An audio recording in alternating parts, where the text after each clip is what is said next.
Let's step away from the theory for a minute. We've discussed a lot about language acquisition and best practices that surround driving it and promoting it in our home schools. And a question that I wanted to address that is very important is, how do we know that this is going to work?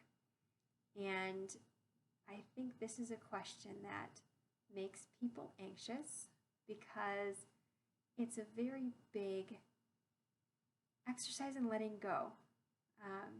When you're discussing how you can measure language acquisition, because truthfully, you can't. You can measure what a child can and cannot do with the language that they have in their minds.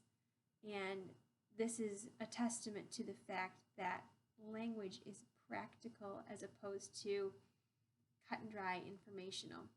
If you like to measure how much language they have in their head, you're going to be disappointed when it comes to assessments.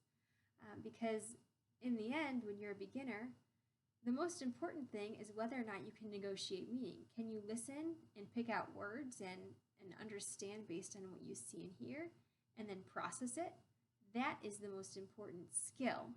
And can you measure that skill? Of course you can. You can give them a piece of input and see what they can pick out, if you'd like to. But when it comes down to it, this is not about studying a language.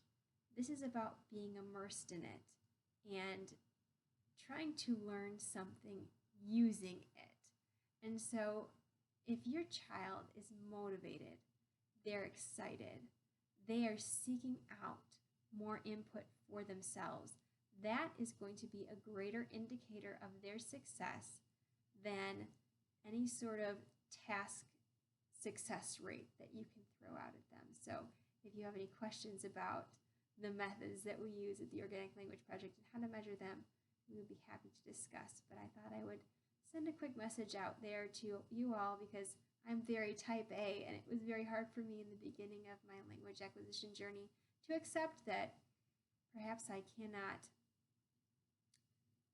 show you exactly what I can do yet, but I'll be able to later. So take heart, let go, and trust the process.